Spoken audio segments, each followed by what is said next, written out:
Une production de la boîte de prod.ca. Aujourd'hui dans l'Entracte Podcast. Dans le bureau du DG, les fantômes du Forum 2.0. Gabriel Jasmin nous présente les moments les plus sanglants du sport. Champlain-Mondou nous rabaisse encore une fois de plus dans son fameux quiz. Alex Hervé fait un retour sur les événements paranormaux du sport.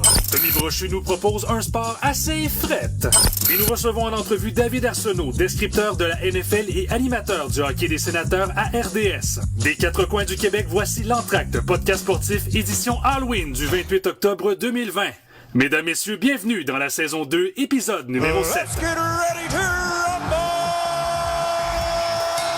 Go, go, go, go! S'il y a une game que vous devez gagner, c'est celle d'asseoir.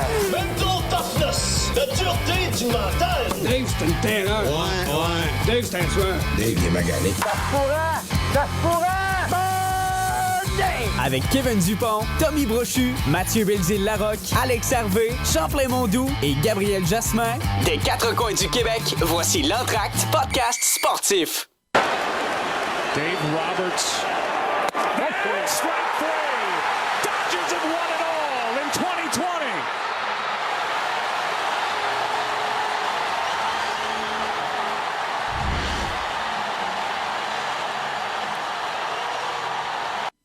Alors voilà, on peut voir bienvenue au podcast de l'Entracte spécial Halloween. Bonsoir les boys. Ben bonsoir! Salut! Bonsoir les beautés. Juste pour dire aux gens qui sont sur l'audio, vous allez pouvoir aller voir le Facebook Live juste pour se présenter. Je veux saluer Tommy Brochu du côté de Sherbrooke. Salut Tom. Hey, salut, c'est Yaromir, mon nom, sauras-tu? Oh là là là là! Yaromir Brochu. Yaromir Brochu. Ça fait check, hein? Ça fait très check comme nom, Oui. Yaromir Brochu. J'aime bien ça et honnêtement, c'est très belle perruque. On dirait quasiment que j'hésite entre un joueur de hockey puis comme un gars du band de Motley Crue. Là. C'est vrai? C'est vrai, dans le fond. J'hésite aussi un petit peu entre ça puis Jerry Boulet, peut-être, une petite affaire. Oui, c'est vrai, la chevelure de Jerry. Ben oui. Ouais. Dans le même thème, Gab Jasmin, salut. Salut, bon baiser de Drummondville. Bon, mais ce soir, on était à la télé, hein? T'as-tu fait mon péter déguisement? T'as-tu Ouais, fait péter ben, tes lunettes, ou... Ben en fait, j'ai une petite job de lunettes là. Je salue New Look qui me commandite Oh d'ailleurs. my God, on n'ira pas là, calé!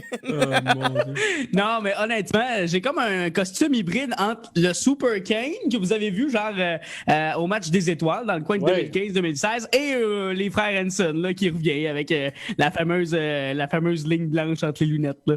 Ben, écoute, c'est un classique. Écoute, même moi, j'ai arboré ce soir ce les fameux Chiefs! chandail des Chiefs. Yeah! Ouais. Oui, les lunettes, honnêtement, j'ai essayé de trouver des lunettes, puis j'ai juste la petite moustache de Charlie Chaplin. Là, fait que, Ou d'Hitler. Ça donne Mais ça. là, Ah, c'est- mais là, franchement, plus- Gabriel, tu prends ton emploi. qualifie de Ça Charlie. sonne mieux quand tu dis Charlie Chaplin. ouais, c'est ça. Alex Harvey, bonsoir. Bonsoir, c'est Ron Fournier ce soir pour vous avec une tentative de back-off. Oui, la chemise d'arbitre. Oui, la radio AM, bien ici. On est au 700 PM par contre ici parce que c'est en Wow, PM c'est hein, le soir du podcast. Effectivement. Alors C'est voilà, bon, ça. voilà, c'est J'adore votre ça. humble Ron. C'est tout ce que j'avais ici. Hein. Bon, c'est un déguisement qui est poppy, Papi, partout, partout. C'est un petit bébé. Puis Champlain-Mondou, tu as décidé de te faire un beau grain de beauté sur le bord de la douche. Ouais, écoute, je me suis inspiré de mon grand chum Kotkanimi. Oui. Là, on va l'expliquer bientôt. Évidemment, j'aurais aimé ça avoir le babyface à Kotkanimi. Il y a une raison pour laquelle j'ai dû garder la moustache. Oui, donc le petit chandail, le numéro 15, là, puis évidemment la grosse mouche ici, classique. Fantastique, On va hein. un peu plus proche. Approche-toi un peu de la De plus caméra. proche. La légende Ouais, dit j'essaie qu'elle d'avoir ta parle bouche. tellement Oh. elle est grosse. Ah ouais, elle dit des petits secrets des fois. Ça se peut, ça y arrive. Ah, puis aussi, il faut dire, on fait pas de placement de produit, mais honnêtement, Head and Shoulders, là, c'est malade. Ah ouais, hein. Les cheveux, les... Est-ce qu'on le dit que Kevin avait l'air de Jean-René Dufort? Ouais, mais on l'appelle Jean-René du sport dans le Jean- Hey, si Ah, les fois c'est bon. à l'écoute, c'est à ton tour de te faire parodier, man. Ah oui, J'ai tellement. ramené du sport, wow. Ah, bon. Hey, ben, en tout cas, super heureux d'être avec vous, les boys. Je salue tous ceux et celles qui nous écoutent en Facebook Live. Présentement, je te rappelle, on est en Facebook Live chaque mercredi à compter de 20h. Puis on est également disponible de nous réécouter via Spotify, également sur YouTube. On est rendu avec la page Balado Podcast Sportif, l'Entracte sur YouTube. Donc, vous allez pouvoir tous aller regarder de nouveau nos vidéos chaque semaine. Et aussi, bon, là, vous comprenez, ce soir, on est un peu en avance sur l'Halloween, mais on s'est dit, on va faire un spécial quand même, fête d'Halloween. On peut pas même se rassembler, mais au moins, on peut être là avec vous. Oui. Et vous comprendrez que virtuellement. Et c'est pour ça qu'on s'est dit, pourquoi ne pas faire une émission de sport entourant le thème de l'Halloween? Fait qu'on a comme pas mal de chroniques qui ont, des fois qui vont faire un peu peur, des fois qui, honnêtement, certains, je pourrais dire dégoût. Écoute, j'ai vu ce que Gabriel Jasmin nous a préparé et honnêtement, âme sensible, s'abstenir, les chums. Oh my God! Ce sera assez sanglant, merci. Et aussi, une autre affaire importante aussi qu'on voulait souligner ce soir, c'est le Movember qu'on a commencé à l'avance. Tommy, j'aimerais ça que tu expliques un peu aux gens pourquoi on veut faire cette belle cause-là. Oui, merci Jean-René. C'est Chantal! Il faut le dire au complet. Jean-René du sport. Ben, vous l'avez probablement remarqué, en fait, il y en a 4 sur 5 qui arborent la moustache et Alex a jusqu'à la fin du mois. Non, mais écoute, je me suis rasé au complet à ma défense la semaine passée. Tranquillement, pas vite, ça va pousser, je vous jure. Ben, écoute, une année à la fois. Une année à la fois, absolument, c'est déjà plus que quand... Le Movember l'année prochaine à Alex va être solide, par Je ne crois pas. Non, c'est terminé pour la vie. Arrêtez de vous obstiner, nous jouons tous pour le Canada. Continue. Voilà. Ben écoute, tu sais, oui, on a l'air un peu cave avec notre moustache, mais le Movember, si vous vous souvenez du Pools? Le Pools! On avait dit, hey, on va remettre 20$ à une fondation. Finalement, ça a comme tombé dans les limbes. On l'a juste pas fait, là. Mais c'est non, ça. Mais on cherchait une cause, on savait pas trop, parce qu'on l'a commencé, c'était dans le pire du coronavirus, puis il y a aussi le mouvement BLM aux États-Unis, fait que là, on savait pas trop. Puis finalement, quand le moment est venu, il y a comme eu d'autres choses, ça fait une couple de semaines, puis là, je pense que c'est Tommy, en fait, qui a lancé l'idée, ou Gab, en fait, un des deux, je pense, qui a lancé l'idée, que finalement, on irait faire le Movember à la place, on mettrait mettre argent là-dedans. Fait qu'on s'est dit, on va se faire pousser la moustache pour ramasser de l'argent. En fait, là, on va mettre 20$ chaque, fait que ça fait 100$ de base. On va mettre aussi le lien sur la page Facebook de notre groupe Movember. Fait que si les gens veulent donner puis contribuer, là, c'est pour la recherche des maladies masculines. Vous seriez bien aimable. Ben oui, c'est ça, le cancer de la prostate, en fait, qui a besoin de beaucoup de recherche. Et puis, c'est mon seul moment sérieux de l'histoire de cette émission-là. mais en fait, on vous invite à nous donner un petit quelque chose. Là. Nous autres, on fait pas une scène avec ce podcast-là. C'est pas plus grave que ça. Mais si vous voulez donner un petit quelque chose là, à la Fondation pour les maladies masculines via Movember, on serait bien contents. Tu dis maladies masculines, là? Facebook, je pense demain. C'est ça, je pense? Oui, on va la mettre ce soir ou demain. Si jamais ça vous intéresse. Mais tu parles de maladies masculines, il y a... Oui, vas-y, Gab. Oui, vas-y, que finalement, faut couper au complet la moustache. Là. Il faut plus qu'il reste de rien, aucun poil. Et il faut repartir à 9 à partir du 1er novembre. C'est ça le but. Moi, c'est ce que je vais faire. OK? Ben mon Dieu, je peux-tu juste me garder un peu d'avance? C'est pour l'amour. Sinon, il n'y aura rien du tout. Là. Ben sinon, le 27, tu vas avoir une moustache, Alex, mais il va être trop tard. Hey, Alex, au début du podcast, on te faisait des défis. Là. Moi, je t'invite à tester un rehausseur de moustache. Tu sais, là, une teinture à moustache. Du brun à moustache. Ah, mon Dieu. Faudrait que je l'essaye. Oui, qu'on peut acheter ça. Puis que tu sais, une belle moustache noire comme ça, la Gab Jazz, ça me semble que mais ce serait off. Pourquoi d'un coup, Alex Hervé, tu sais, qui avait quand même une bâche plus foncée en bas qu'en haut, et pourquoi d'un coup, j'aurais un gros pinch? Je sais pas. Honnêtement, je pense que ça serait magnifique. Ça serait très beau. T'es plus foncé en bas qu'en haut, toi. Je suis plus foncé en... Genre écoute, en bas, dans le Bas-Canada? Non, ça se passe à partir d'ici. Mais en bas, là, je vous laisse découvrir. C'est vos affaires. Hey, maintenant, d'ailleurs aussi, après le Movember, en fait, Alex va s'ouvrir un OnlyFans, en fait. Oui, absolument, avec mes petits poils de moustache. Je rappelle à tous ceux qui sont là normalement chaque semaine, le podcast, je pourrais dire, ça l'échappe à partir d'après le quiz. Ouais. Là, ça l'échappe du début. Déjà, c'est fait. Là. La prochaine heure, ça va être assez spécial. Fait que c'est ça. Là. Prenez-vous un petit nectar puis dégustez. Oui, joignez-nous ce soir. Oui. Joignez-nous à vous. Avant d'aller dans le bureau du DG, je veux quand même faire un retour hier. La Série mondiale s'est terminée. Oui. En 6 matchs, les Dodgers de LA qui ont éliminé les Rays de...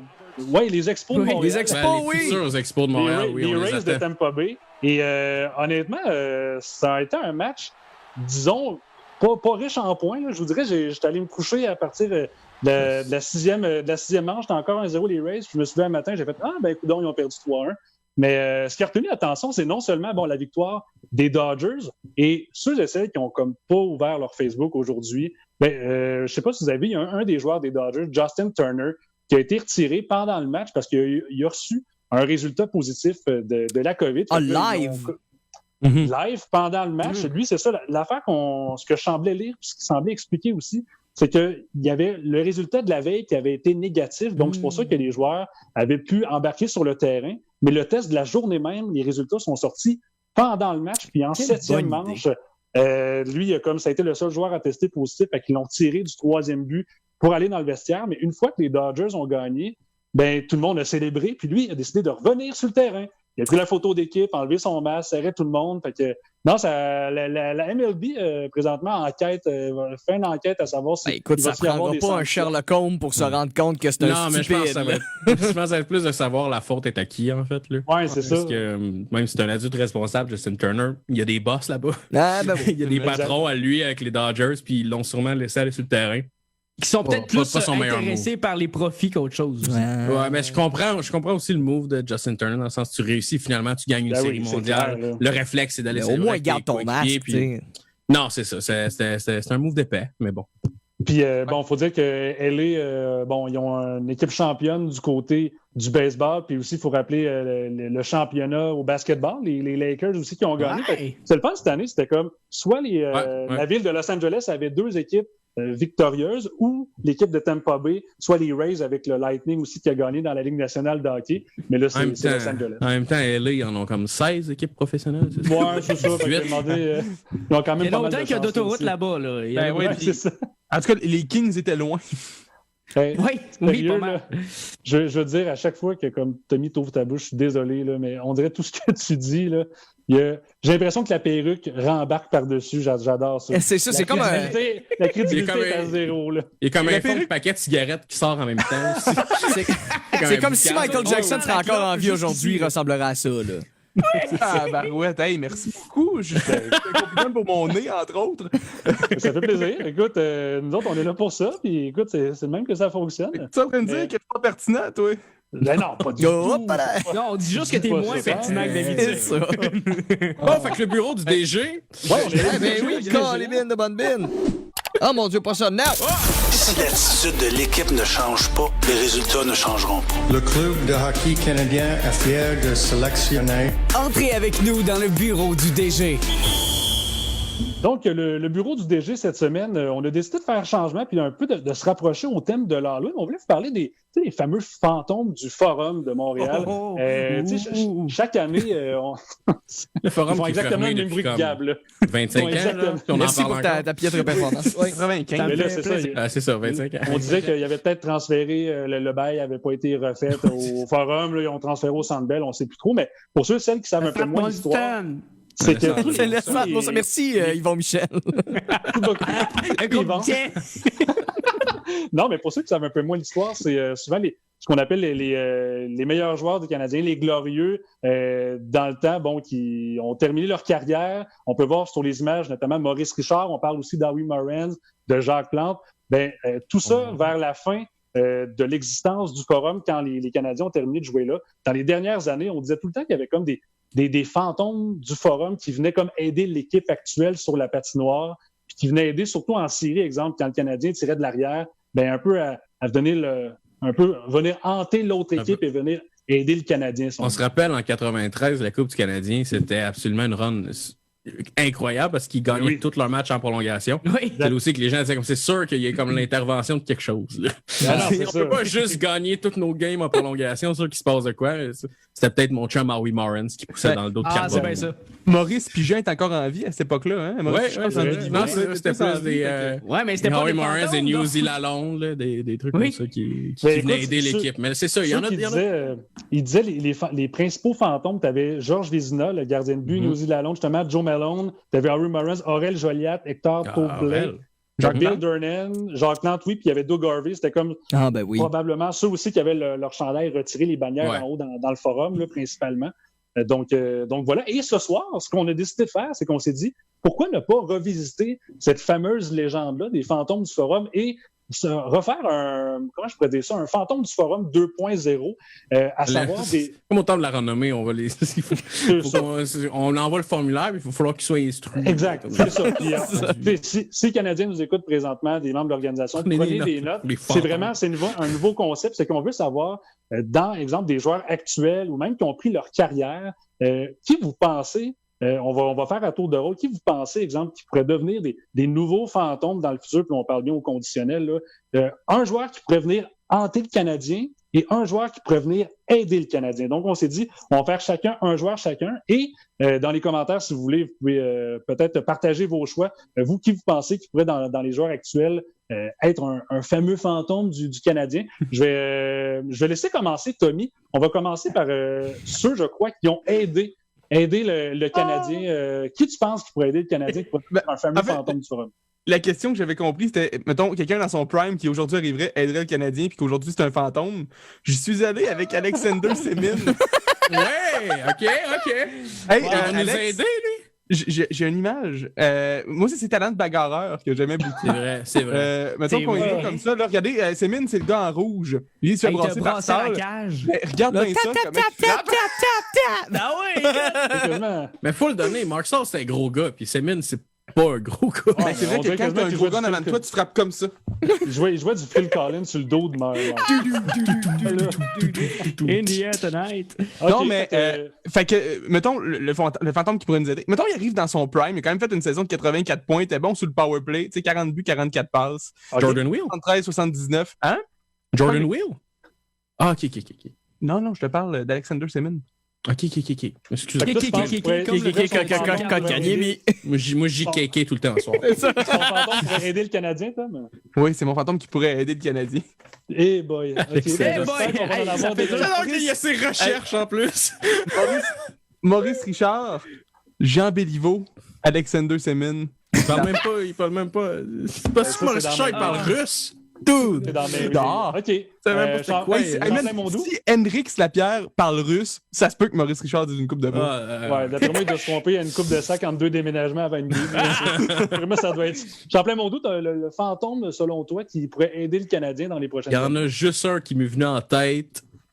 C'est Akoukaïvu. Mais voyons, Capitaine Courage! Ah, c'est Mais c'est sûr, c'est Sakukaivu, le capitaine Courage, voyons donc. C'est sûr, ça va être lui, écoute.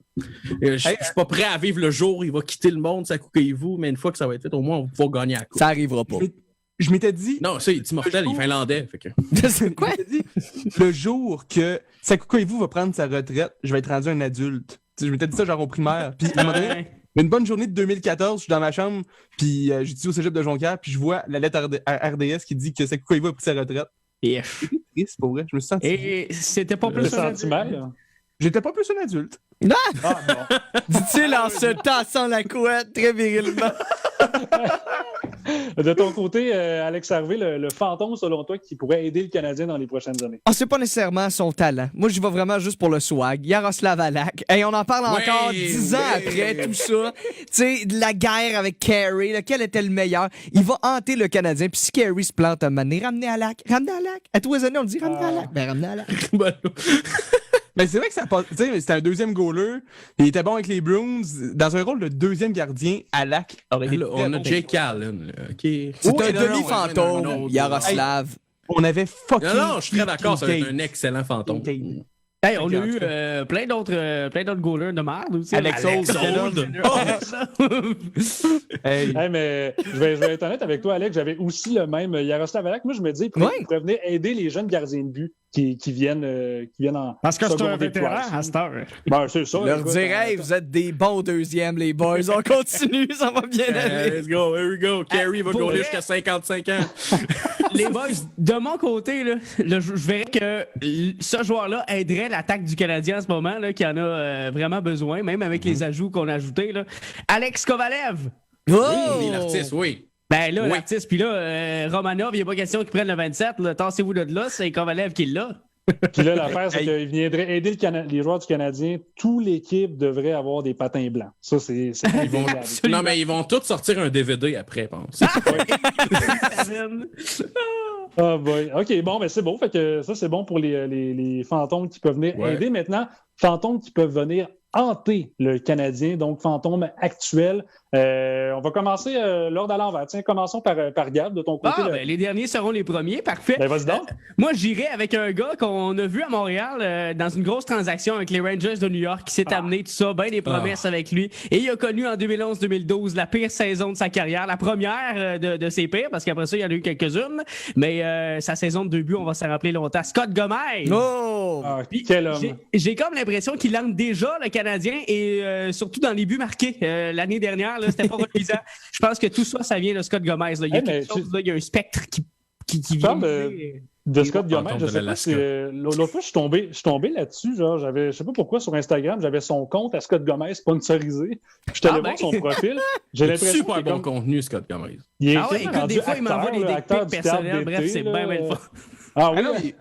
Honnêtement, Gab, ce Jasmin a gars-là. perdu sa job. Ah ben non, mais salut, Hey, c'est déjà la deuxième fois ce soir. Wow! Scott Gomez, honnêtement, là, ce gars-là, là, il a été. Tu sais, il était à 7 millions, là, on s'entend, c'est pour ça qu'il était haï, là, mais il a pas fait. Tu sais, mettons, là, ce gars-là aurait coûté 2 millions, là, ça aurait été un bon joueur pour le Canadien. Oui, il scorerait pas, mais il y avait des passes. Il y a eu sa passe de comme 1 an sans scorer, qui a fait que c'est à cause de ça que le monde se rappelle de lui. Ouais, mais attends un peu. Après ça, ces stats-là, ça va juste en dégringolant. Là. Il a quitté Montréal pour aller avec les Sharks, 2 buts. Après ça, les Panthers, 2 buts. Les Sharks, c'est vrai. Les Devils, 7 buts. Les Blues, 1 but. Puis il a fini ça avec les Bears de Hershey avec 4 buts. Oh, les Bears de Hershey! Miam, miam! Bravo! Ben, écoute, Alex, peux-tu battre ça comme un fantôme qui viendra hanter le Canadien? Ben moi, mon fantôme n'est pas une personne. Mon fantôme est une équipe et ce serait les Nordiques de Québec dans le retour et dans le passé pourraient hanter le Canadien de Montréal. C'est bon. S'ils reviennent, oh là là, le spectre est de retour. Puis s'ils reviennent jamais, ben ils ont hanté dans le passé puis c'est fini. Ça va leur voler des fans. La faute de Burgie! Hey, Alex, je Le t'aime. but, il était bon. Oui, est-ce que tu as dit je t'aime, Alex? Avec, Je t'aime, Alex. Merci, Tommy. Non, Moi mais aussi, je tiens à t'aime. dire, le Canadien a déjà essayé de hanter, ou du moins les fans du Canadien, je sais pas si vous vous souvenez, pendant la construction du centre Vidéotron, quand il y avait quelqu'un, il était en train de couler les colonnes du truc, puis je fais comme hey, fuck you les Nordiques de quoi de même. Il a juste cassé une POC du Canadien comme dans le ciment. Oh my god, je savais pas! Wow. Avec une POC du Canadien dans le solage du centre Vidéotron. Ouais, c'est pour ça qu'ils sont pas là encore d'ailleurs. Ah oui, c'est ça. C'est juste à cause de ça, Colin. Oui. De ton côté, Champlain-Mondou, le fantôme, selon toi... J'ai pourrait venir hésité. hanter? Honnêtement, j'en ai 2. En tant que joueur, je pense que Max Pacioretty. Je sais pas pourquoi. Il est parti mal de Montréal. À cause du burger.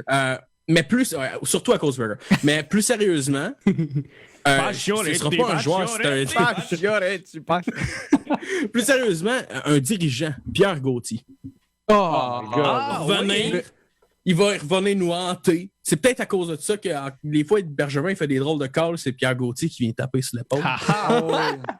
Je suis certain que Randy Coneyworth a encore une emprise sur... aussi. Non, Pierre Gauthier est comme ça, Bergevin est comme... Josh Anderson, 7 ans. OK, c'est vrai, ça marche. Oh, Pierre Gauthier, man, celui qui appelait Monsieur Camillary. C'est vrai, c'est vrai. Parce que Monsieur M. Camillary contre Monsieur René Bourque. Ah, c'est drôle. Est-ce que de ton côté, tu as un autre monsieur, Jaromir Jagr? Moi, c'est 2 messieurs qui aimaient beaucoup la neige. C'est les frères Costitine. Oh! La Là, on neige, parle oui, vraiment- la petite poudre blanche, là. Ça sonne 4. En tout cas, hein, ces 2 gars, ils ont traumatisé mon enfance, man. Je les aimais pas, les Costitine. Ils les aimaient pas? Hey, Souvenez-vous clairement, moi, je pense que c'est clair dans ma tête, là, la fois que les photos de paparazzi, whatever, étaient sorties des joueurs du Canadien dans un club, whatever. Là, c'est clair dans ma tête, ces images-là. C'était justement dans l'époque des cassettes. Ouais, mais c'était aussi Roman clair Amerling. dans ma tête, les images contre les Bruins de Boston dans les séries où les frères K, ils dominaient largement puis ils scoraient. Fait que, tu sais, il y avait des pauvres aussi, là. Mais tout ça, le nez rempli de neige. T'es C'est sûr qu'il manquait jamais d'énergie. Hein. C'est pour ça qu'il y avait Fred sur le banc, Costitine, dans le fond. Il y a plus de sang dans le corps. Il tapait Ouais, avec avec leur leur manteau de 3 fourrure, lignes avant la plus. game, là, il était pas Mais c'est qui a dit récemment que les Costitine, un joueur qui avait joué pour le Canadien, il a dit « Je les ai jamais vus à jeun. » Mike Ribeiro, sans doute, là. Parce que lui aussi était Mais pas... il devait parler de sa propre personne. Je les ai jamais vus, j'étais jamais à jour. Non, mais Il est en honnêtement, 3e personne. on va arrêter de... Peut-être qu'il était tout le temps à jeun, puis on ne sait pas, il était juste fucké. Bon, le salut. Mais non, ils me faisaient peur, ces 2 gars-là. Fait qu'ils ont hanté probablement le Centre Bell durant maintes et maintes années. Moi, je crois que pour conclure, c'est quand même des bons pics que vous avez, les boys. Je pense que, honnêtement, ça ferait la frousse à pas mal de monde dans l'organisation du CH si tous ces gens-là venaient hanter. Mais moi, je suis allé avec un seul joueur, un peu pour compléter Gab Jasmin. Je vais y aller avec le fantôme de Ryan McDonough. Oh mon Dieu! Je pense que même s'il n'a pas tant joué avec les Canadiens, je crois que l'échange contre Scott Gomez, on se rappelle dans le temps, au Canadien, Scott Gomez qui a été à chier et McDonough par la suite qui a eu une énorme carrière avec les Rangers de New York et là avec le Lightning de Tampa Bay aussi. Fait que je pense qu'il pourrait venir juste le plafond du Centre Bell, juste faire des fingers à tout le monde. J'ai un jeu pour vous autres. Hey, mais toutes les fois je que la première va scorer Carey Price, là, on va juste voir l'ombre de Ryan McDonough qui va se promener comme. Hey, mais pour vrai, ça aurait été parfait qu'il reste à Montréal. Imaginez le titre de son burger au McDonald's. Oh my God. Ryan McDonald. Le McDonald's, genre. Oh boy. Gab, tu perds ton emploi. Gab, Ça fait plaisir. C'est pas négatif, c'est parce que tu te fais engager par McDo, c'est la meilleure. Ah ben idée voilà. Ah, c'est pour ça. OK, super. Les gars, on parlait de drogue tantôt sur le chat. Où tu t'en vas? Il y a Joanie Lemelin qui a marqué « Tom, t'es bien beau ». Oh. Ah, d'accord. Il y a de la drogue là, tu sais, pour vrai, parce qu'avec ça pis ça, c'est terrible. Merci, Joanie. Cherchais-tu juste un lien pour dire que quelqu'un avait dit que t'étais beau? On parlait d'ustensiles tantôt. D'ailleurs, je suis beau. Je vais juste mentionner qu'il y a une fille qui me trouve beau. Hey, pour une fois que c'est pas Kevin Dupont qui le dit. Ah, c'est Kevin le Plulet ce soir. On le salue. Jean-René Dusport, là, ça c'est. Jean-René Dusport, je me saluerai jamais. Merci les boys. Merci aussi à tous ceux qui nous écoutent. Je vous le rappelle également, on est disponible aussi sur Spotify, sur YouTube. Et pour ceux et celles qui n'étaient pas là au début, Tommy en a parlé un peu. On va amasser des fonds pour le mouvement Movember. Tommy, d'ailleurs, c'est ce soir ou demain qu'on va pouvoir partager le lien sur notre page Facebook. Je prends le contrôle de la page Facebook à la place de Champlain, puis je te mets ça tout de suite après l'émission. Parfait, excellent. Bon, ben vous allez pouvoir aider justement tous les gens qui veulent aider aussi dans cette cause-là en amassant des sous. Fait que merci à vous tous. Il y a quelqu'un aussi qui marque que vous êtes bien drôles, les gars, à soir. Ben écoute, on a essayé là, du mieux qu'on a pu. Nous, c'est la bière. C'est la faute à Jean-René Dusport. Manquez pas aussi dans le prochain segment avec Gab Jasmin. On va parler des événements les plus sanglants. On peut dire ça, Gab, dans le monde du sport? Les plus sanglants, les plus traumatisants, les plus horrifiants. Trouvez tous les synonymes et vous obtenez mon top 3 bien personnel des événements qui nous ont galvanisés au cours des dernières années dans le sport, au cours de l'histoire finalement. Puis tout ça, ben, ça va être après l'entrevue qu'on a réalisée hier, Champlain et moi, avec un gars dont ça fait 26 ans, qui est dans le domaine des médias, à RDS notamment, vous pouvez l'entendre dans tout ce qui est football et hockey. Je laisse entendre l'entrevue réalisée avec David Arsenault. Alors, c'est mercredi 28 octobre. On est très heureux de l'accueillir avec nous, David Arsenault, qui est descripteur football pour les matchs de la NFL à RDS, également animateur hockey pour le hockey des sénateurs. Salut, David! Salut, les gars. Comment ça va? Ça va super bien. Merci d'avoir accepté l'invitation d'être avec nous aujourd'hui. Fait plaisir. Toujours un grand bonheur pour moi de jaser avec des gens du métier. Et surtout que la saison de football, bon, ça a commencé. C'est quand même une saison assez spéciale. On voulait quand même savoir un peu comment ça se passait présentement pour toi, la description d'une saison qui est assez hors du commun au niveau de la NFL. Oui, effectivement, c'est différent, mais en fait, le travail en tant que tel n'a pas beaucoup changé. La seule différence par le passé, c'est qu'on doit respecter les mesures de distanciation. Alors, je suis moins proche de Pierre Vercheval. Habituellement, on se retrouve dans une petite cabine parce que, bon, les gens, vous le savez, les matchs de la NFL, on n'est pas sur place, contrairement aux matchs des Alouettes. Alors, on fait ça dans une petite cabine qui est insonorisée. C'est gros comme... écoute, c'est petit, là. C'est très restreint. Et habituellement, donc, Pierre et moi, on est assis au même endroit. Là, cette année, on doit le faire à distance. Alors, Pierre est souvent dans sa cabine, moi, je suis dans la mienne, ou parfois, on nous trouve une place, un studio, qui est souvent utilisé par, si vous regardez le tennis avec Hélène et Yvan, ou Marc et Alain au baseball, ils sont dans un tout petit studio, mais quand même séparés à une bonne distance. Alors, lorsque ces studios-là ne sont pas occupés, Pierre et moi, on y prend place, et puis c'est là qu'on fait la description. Donc, c'est vraiment, on porte le masque comme tout le monde, on se promène pas dans les corridors sans le masque, on lave les mains, on doit évidemment déclarer qu'on n'a pas de symptômes avant de se présenter au bureau. Mais pour ce qui est du reste du travail, c'est sensiblement le même. Donc, je décris à chaque semaine, je dirais, c'est 4 matchs de la NFL. Et donc, ça nécessite la même préparation, c'est le même temps qu'on passe au bureau. Mais là, j'ai hâte de voir avec le Super Bowl parce que ça fait quand même 5-6 ans que Pierre et moi, de même que notre producteur Marc, allons sur place pour décrire la rencontre. Là, j'ai l'impression que cette année, on n'ira pas sur place et on va faire ça en studio. C'est ma petite déception parce que souvent, ce voyage-là au Super Bowl, c'est mon cadeau, c'est mon bonbon de l'année, c'est mon moment préféré. Alors, on va faire ça peut-être à Montréal, sans doute. Parlant de Super Bowl, justement, là, si tu le dis, ça fait comme 5-6 ans, je pense, que vous allez, l'équipe de RDS, au Super Bowl. Est-ce qu'il y a un moment dans ces 5-6 dernières années-là que tu t'es dit comme, wow, je vis ça en direct, là, puis je suis là, puis c'est vraiment spécial? Ben, je dirais que presque à chaque année, je l'ai vécu. Donc 2014, 15, 16, 17, 18, 19, 6 Super Bowls sur place. Il y en a peut-être un qui a été un petit peu moins intéressant. C'était le 50e à Santa Clara, en Californie. C'était le Super Bowl entre les Broncos et les Panthers. Mm-hmm. Cette année-là, les Panthers avaient été excellents avec Cam Newton, grosse machine offensive, mais on avait joué ce match-là contre une unité défensive qui était excellente avec Von Miller, et les Broncos l'avaient emporté avec Peyton Manning qui est en fin de carrière. Ça a peut-être été le Super Bowl le moins intéressant, mais pensez-y, ces dernières années, tout ce qu'on a vu. Dans le désordre, là, pas nécessairement. Il y a eu les Patriots contre les Seahawks à la porte des buts, lorsque, au lieu de donner le ballon à Marshawn Lynch, on a tenté une passe et Wilson a été intercepté par Malcolm Butler. Les Patriots ont donc évité le toucher puis ont mérité la victoire. Il y a eu le Super Bowl entre les Eagles et les Patriots, le fameux Philly Special, Nick Foles qui a marqué le toucher lorsque Trey Burton lui a lancé le ballon. Bref, il y en a eu des matchs fantastiques. Laurent Duvernay-Tardif, les Chiefs.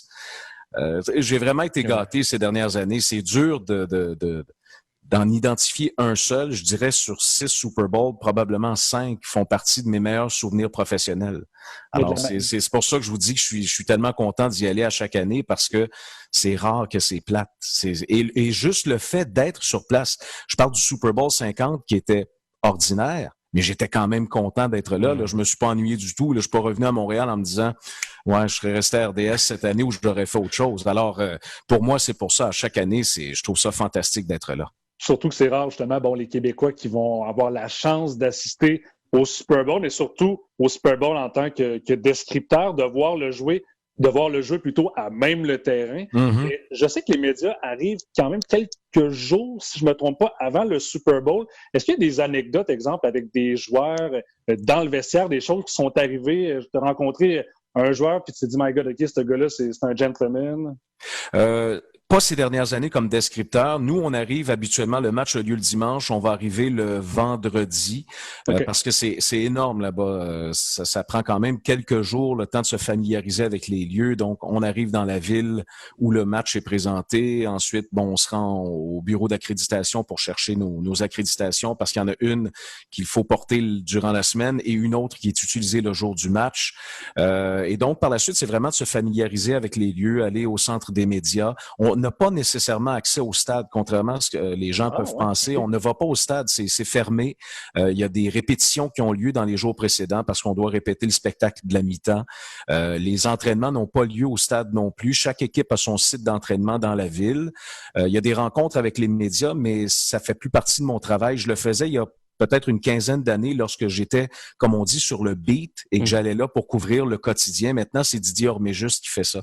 Alors moi, je me contente, entre guillemets, d'aller sur place et de me préparer, de finaliser ma préparation en vue du match. Alors, ces dernières années, j'ai pas vu de joueurs en particulier. Même Laurent, par exemple, lorsque Laurent était là l'année passée avec les Chiefs, moi, j'ai pas eu la chance de lui parler avant.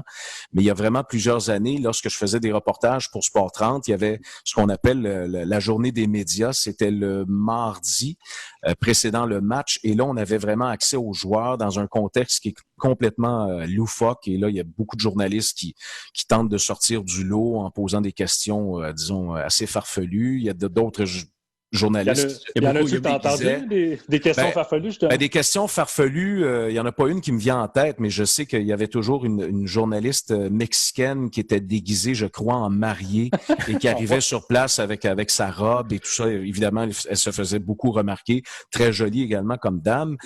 D'autres journalistes qui travaillaient surtout pour des émissions, des émissions de fin de soirée, qui étaient là, par exemple, pour David Letterman à l'époque ou pour Jimmy Fallon ces temps-ci, là. Alors, il y a des gens comme ça qui tentent de se démarquer. Et moi, c'était l'occasion de poser des questions qui sortaient un petit peu de l'ordinaire, de pas y aller trop dans l'analyse. Et je me rappelle que je faisais presque à chaque année mon questionnaire sur le Canada, parce que je leur disais, je suis de Montréal au Canada, est-ce que tu connais le Canada? Alors, je leur demandais, nomme-moi une chanteuse canadienne. Alors là, les gars, ben souvent, c'est Céline Dion. Ouais, c'est en plein ça, exact. Nomme-moi une ville canadienne. Là, souvent, les gars nommaient Toronto en raison des Argonauts de Toronto. Il y en a qui connaissaient des amis qui jouaient à Toronto, Vancouver, des trucs comme ça. Je leur apprenais quelques mots en français. Je me rappelle plus du joueur en question, mais je lui avais dit, qu'est-ce que tu aimerais apprendre en français? Je vais te l'apprendre. Et il me dit, j'aimerais ça dire je t'aime. Alors là, moi, je lui dis, je t'aime. Et là, il réalise qu'on est en train de se regarder dans les yeux et je suis en train de lui dire de mon amour. Et là, il dit, non, c'est pas ça que je veux dire. Mais c'était très sympathique. Et c'est agréable de les voir en personne parce que on décrit des matchs, on analyse leurs performances et là, de les voir et tu constates qu'ils pour la plupart, ils sont des gentlemen, vraiment des costauds, des géants, mais vraiment très gentils.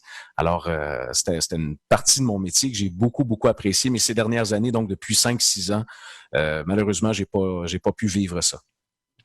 On parlait en début d'entrevue, comme tu fais du hockey, tu fais du football, donc vraiment tu fais beaucoup de sports différents, mais on a aussi remarqué en regardant un peu ton historique avant l'entrevue que pour les Jeux olympiques de 2010, tu as fait du bobsleigh, la luge, c'est comme ça. Comment on se prépare pour décrire un sport comme ça où j'imagine que tu avais très peu de connaissances avant le cas? Là.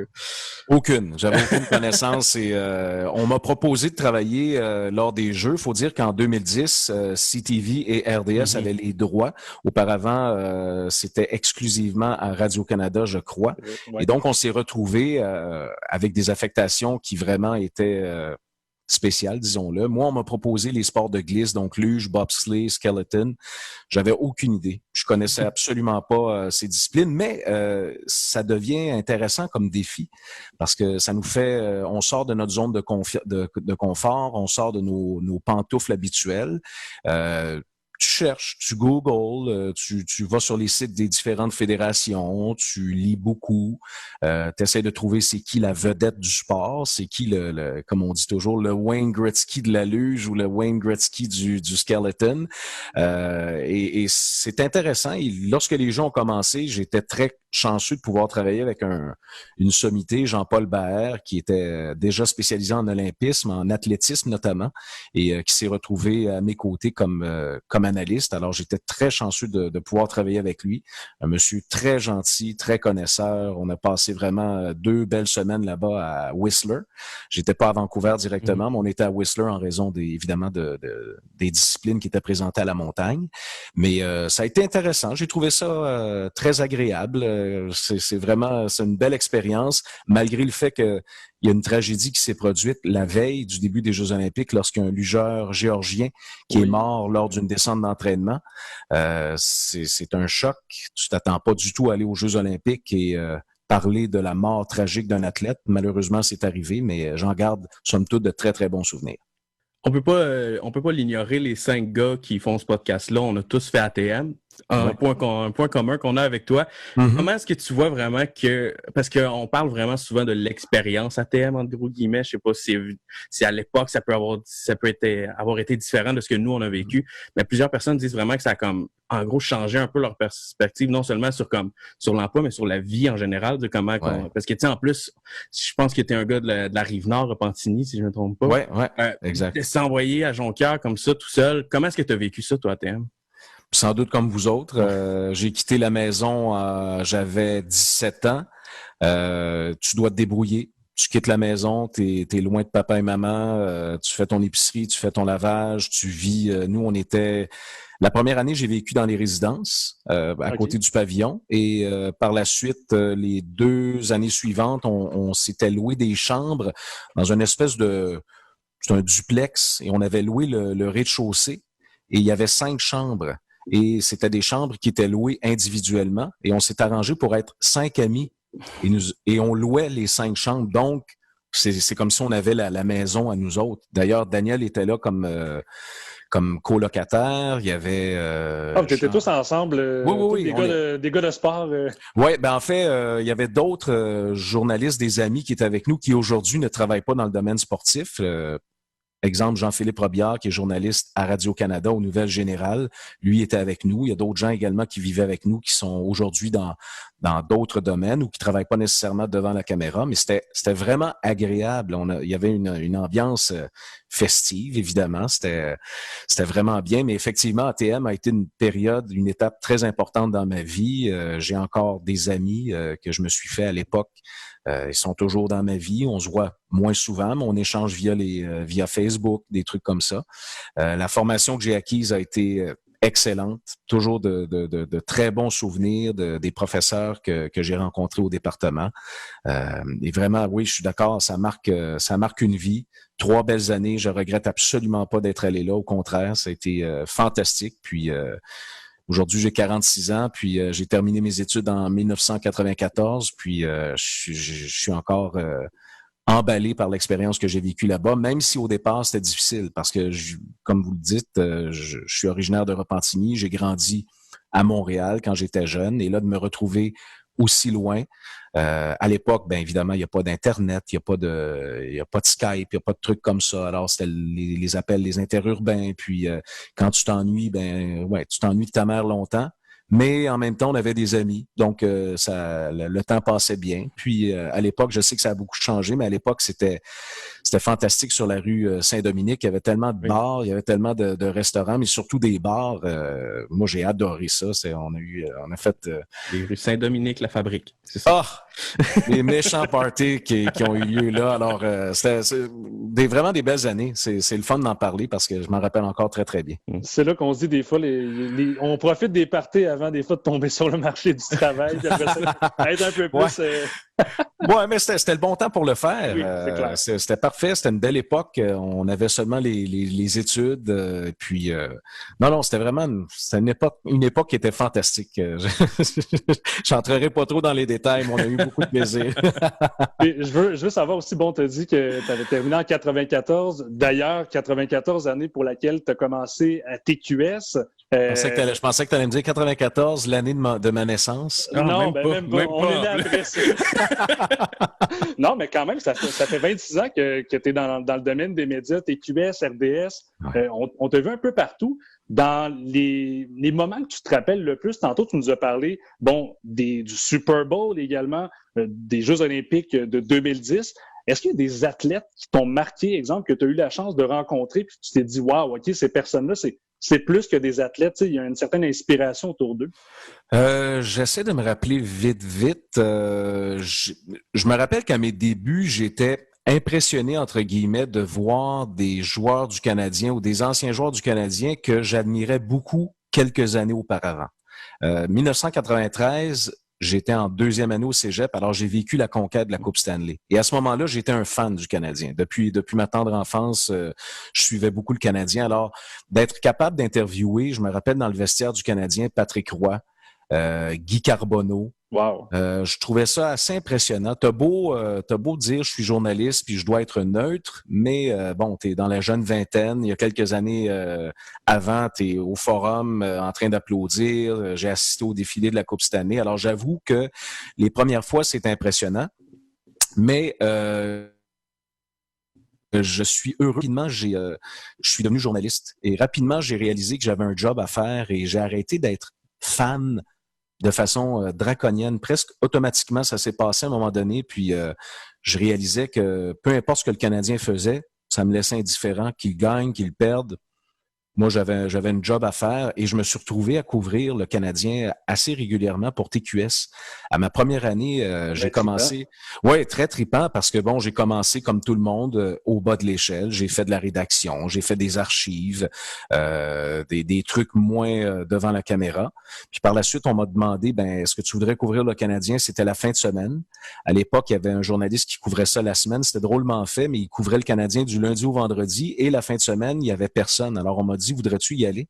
Ce qui fait que je me suis retrouvé le 2 décembre 1995, je pense que c'est le 2 ou le 3 décembre 95, le fameux match de Patrick Roy contre les Red Wings, quand ça a été son dernier match, il a accordé 9 buts, je pense, avant d'être remplacé. Puis, ça a été son dernier match. C'est là qu'il a dit à Ronald Corey, qui avait joué sa dernière rencontre avec le Canadien. J'étais là pour TQS.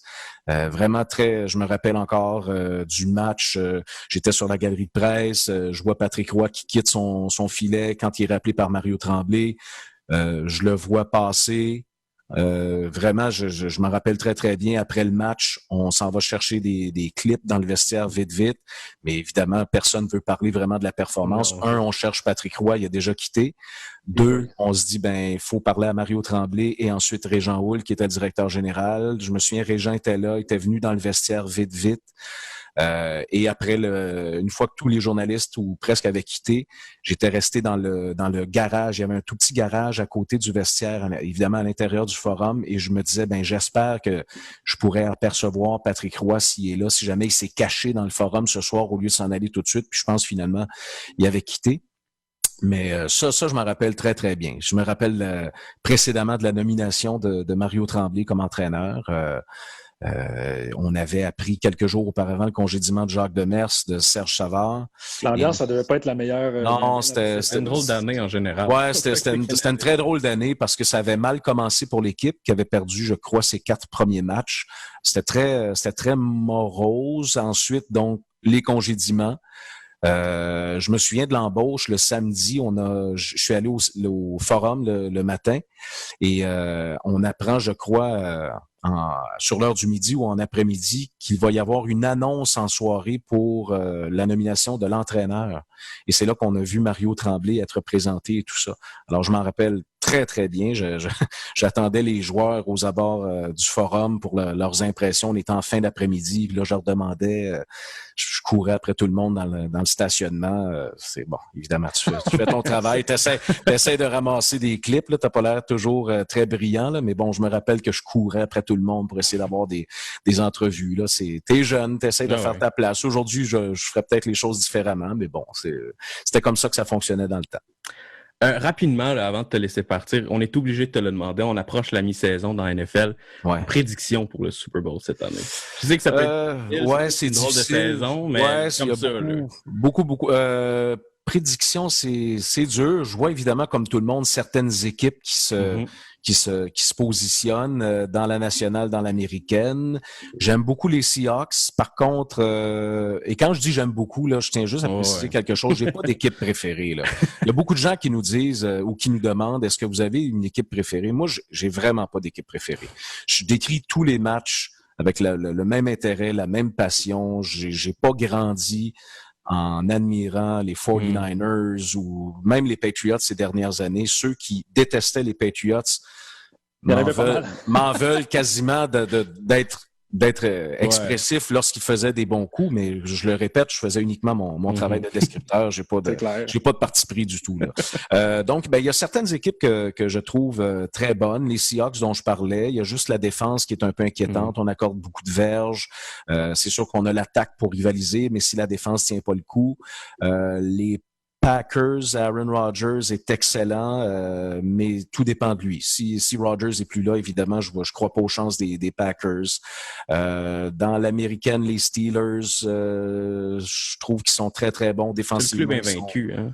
Oui, c'est ça. Puis, défensivement, ils sont dominants. Roethlisberger est de retour en forme. Vraiment, c'est difficile. Les Chiefs... C'est ça, j'allais dire, le demi-milliard des Chiefs. Bon, est-ce que ça vaut la peine? c'est vraiment, oui, ça vaut la peine. Selon moi, il est le meilleur quart arrière de la NFL. Il y en a d'autres qui sont vraiment pas loin, qui vont devenir très, très bons. Dimanche soir, le match entre les Cards et les Seahawks était fantastique. J'enviais Mathieu Proulx de décrire le match. J'étais pas là parce que j'avais décrit les 2 premiers, mais wow, quel match, quel festival offensif. Kyler Murray est très excitant à voir aller. Donc, c'est difficile de se prononcer. Je sais pas trop. Je peux pas vraiment me mouiller. Je trouve ça de bonheur. Je trouve ça tout dans la saison, mais comme tout le monde, je regarde les équipes, puis je vois qu'il y en a qui vraiment, c'est du réel. Il y en a d'autres, j'ai des doutes. Les Bills, je croyais au départ, je me disais, les Bills cette année, les Patriots sont faibles, ils vont se faufiler en première position. Josh Allen est excellent. Là, depuis 2-3 matchs, je trouve ça un petit peu plus inquiétant. Est-ce qu'ils vont être capables de se redresser? Peut-être, mais on verra bien. Là. Il reste tellement de football encore. David Arsenault, merci beaucoup d'avoir été avec nous puis d'avoir pris le temps de partager tes expériences avec nous. On te souhaite une belle carrière également, déjà qu'elle est très bien commencée depuis 26 ans, mais également une bonne saison de football à toi dans l'année. C'est très gentil. Merci beaucoup. Ça m'a fait plaisir de vous parler. Merci. Là. Alors, vous venez de l'entendre, David Arsenault, honnêtement, puis je suis d'accord avec Maxime dans les commentaires sur notre Facebook Live qui dit c'est super intéressant de l'entendre parler de cette époque-là, puis surtout que c'est un des événements marquants là, du Canadien, le dernier match de Patrick Roy, puis par la suite la transaction. C'est une de ses premières couvertures en plus avec les Canadiens. Ça commence bien, mettons, hein? Ça t'enligne les flûtes. Ouais. Hey, en tout cas, les gars, vous êtes bien débrouillés sans moi, je trouve. Félicitations. Ouais, c'est ça qu'on s'est dit. D'ailleurs, on voulait t'annoncer quelque chose, d'ailleurs. Il n'y a personne cette semaine qui s'est fait dire « Excellente question ». Mais c'est vrai. Il n'y a pas personne non plus qui s'est accoté sur sa chaise de même en disant « Je te souhaite une coupe Stanley ». En tout cas, David, je te souhaite d'aller au Super Bowl cette année. Mais je trouve que ça fait un bon clash. Normalement, là, c'est comme on a un petit peu moins de barbe, on est un petit peu plus perruqué. Non, mais ce que j'ai aussi trouvé, c'est que contrairement à nos autres entrevues, rien enlevé à nos autres entrevues, mais c'est juste à quel point David Arsenault sonne broadcast qu'on a. Quel homme! On sonnait un peu cheap. On sonne pas cheap, mais à côté de lui, on sonnait cheapette. Non, c'est cette fois-là, moi, je laisserais me raconter ma propre vie sans arrêt. Là. Je mettrais ma vie de côté pour lui. Non, mais pour vrai, je suis un peu déçu de ne pas avoir pu être là parce que vraiment, ça a l'air d'un homme sympathique. Puis une très belle entrevue, très bien menée. Trêve de plaisanterie, les gars. Puis, tu sais, évidemment, on n'a pas tout enregistré, mais M. Arsenault nous parlait de ses années à Jonquière. Puis, je veux dire. Oh, ça brassait. On a tous vécu nos années à Jonquière de la même façon. Hein, c'est ainsi qu'on boit maintenant une seule bière à la place. D'ailleurs, je tiens à mentionner la Blanche du Lac-Saint-Jean ce soir. Un bonjour à nos amis du Lac-Saint-Jean qui ont encore accès au restaurant. Ben oui, ils ont cette chance-là, eux autres. Tu payes bien. Nous, on peut pas. Ben, à Sherbrooke, ça va aussi. En tout cas, je veux dire. Oui, c'est vrai. Et puis aussi, je vis dans ma fin du monde. En zone orange, j'ai pu aller prendre une bière avec mon grand chum Alex Harvey. C'est moi, ça, oui. Il y a quelques jours seulement. Là, fait que, oui. Prendre une bière dans une place où on peut prendre de la bière habituellement, là, ça fait comme. Deliciosio Pepito.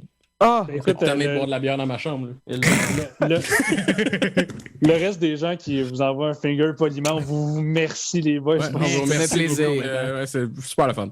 Non, mais pour vrai, cheers à vous tous ce soir. Puis honnêtement, merci à David Arsenault d'avoir pris quelques minutes de son temps. Puis, écoute, en ce spécial Halloween, je dirais, le mot de la fin, c'est c'était du bonbon comme entrevue. Oui, bravo. Merci. Next! Ce qui nous mène maintenant au sport décortiqué. Biographie, origine, événements marquants. Avec Gabriel Jasmin, le sport décortiqué. Et c'est pas le sport, Gab, je pense, qui sera décortiqué ce soir. Ça va être les joueurs que tu nous présentes. Oui, absolument, parce que je vous partage les moments les plus sanglants de l'histoire du sport. Ben, c'est ça, puis honnêtement, pour commencer, tu m'avais comme écrit tantôt, tu as dit, Kev, je veux vraiment parler d'un des combats les plus intenses qui s'est passé dans le monde de la UFC, puis je sais pas si c'est le même qu'on parle, mais vas-y, honnêtement, je pense que je sais de qu'est-ce que tu vas nous parler. Parfois, le sport se convertit finalement en une catastrophe et j'en ai un bel exemple pour vous. Tu sais, oui, il y a eu des sorties de piste, il y a eu, par exemple, des attaques terroristes dans des stades qui sont arrivées, mais je veux pas aller là. Je veux vraiment vous parler de ce qui est arrivé, mettons, dans une arène ou encore, tu sais, sur une surface. Et il y a eu un combat de l'UFC qui s'est disputé en 2008 où l'enjeu était assez important. C'était entre deux têtes fortes, deux poids lourds du nom de BJ Penn et de Joe Stevenson. Et à l'époque, on se replonge, il y a quelques mois avant ça, Sean Sher, qui était détenteur de la ceinture des 155 livres, qui lui, finalement, a eu recours aux stéroïdes. Donc, il s'est fait retirer sa ceinture. Et là, notre ami Penn combattait Stevenson pour remporter, finalement, le titre de la ceinture. Donc, l'enjeu était assez important. Et l'incident dont je veux vous parler est survenu dès les premières minutes environ de la partie, là, du combat dans l'octogone. Alors que Penn domine Stevenson et lui envoie un coup de coude. D'accord. Aïe, quel vin de cigare, hein? Yeah! Ouh, bon. Comme à l'Halloween. Non, c'était du vrai.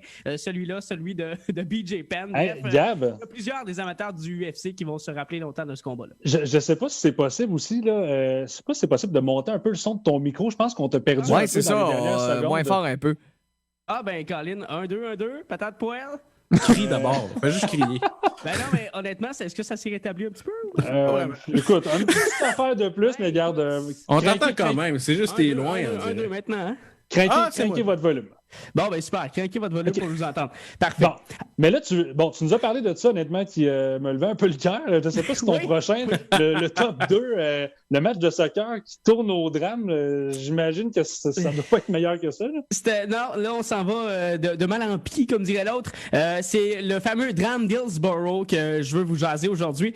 Il y a eu plusieurs drames de la part de manifestations sportives de fans à l'échelle de l'Europe, là, au niveau des matchs de soccer, entre autres à Heysel, en Belgique, en 85, où il y a eu finalement 39 morts piétinés dans les estrades, tout ça. Mais là, moi, je vous parle d'un drame qui est survenu 4 ans plus tard, le 15 avril 89, au stade de Sheffield. Ça, c'est au nord de l'Angleterre. Il y a deux clubs qui se disputent à ce moment-là la demi-finale de la Coupe d'Angleterre, Liverpool et Nottingham. Et tout s'annonce bien dès les premières minutes, mais à la 6e minute après le coup d'envoi, ben là, ça se met à partir en couille, comme diraient nos Français. Le match a dû être arrêté. Puis je sais pas si on a les images, Alex, là, dans un mouvement de folie, littéralement, de la foule. Il faut dire qu'il y avait plus de 55 000 spectateurs qui assistaient à ce match-là en Angleterre. Ben là, il y a des supporters qui sont malheureusement étouffés, qui sont écrasés contre les grillages du stade qui les maintiennent. Et à l'époque, on mettait des grillages dans les stades pour essayer de contrer le vandalisme.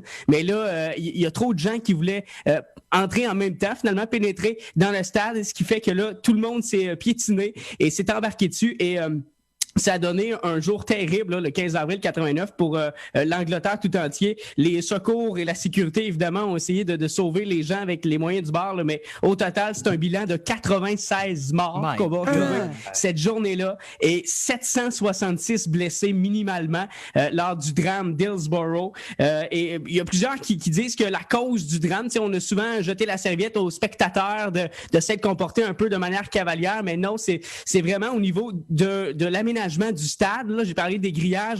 Il n'y avait aussi pas de place sur les tribunes, ce qui fait que les gens devaient absolument comme s'agglomérer sur le terrain. Et aussi, deuxième erreur, c'est littéralement une mauvaise gestion de la part des spectateurs, là, de la part des chefs de la sécurité qui ont fait, à un moment donné, il y avait tellement de gens qui attendaient en dehors du stade qui ont dû ouvrir une porte de sortie pour laisser entrer les gens qui étaient massés là. Fait que finalement, c'est une catastrophe qui est survenue ce jour-là en Angleterre lors du drame d'Hillsborough. Assez effrayant, merci. Là. C'est à glacer le sang.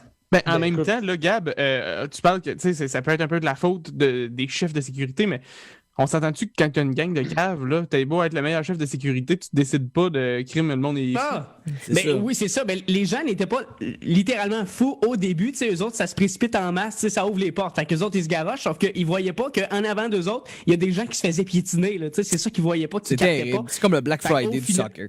Non, pour vrai, c'est un jour sombre et triste. Pas de télé à la fin. C'est finit mal. J'ai dit, parce qu'ils disent comme le Black Friday du soccer, c'est pareil, sauf que t'as pas de télé. Oui, c'est ça. Au moins, rien à gagner. T'as te casser à la main, mais au moins tu pars avec une télé.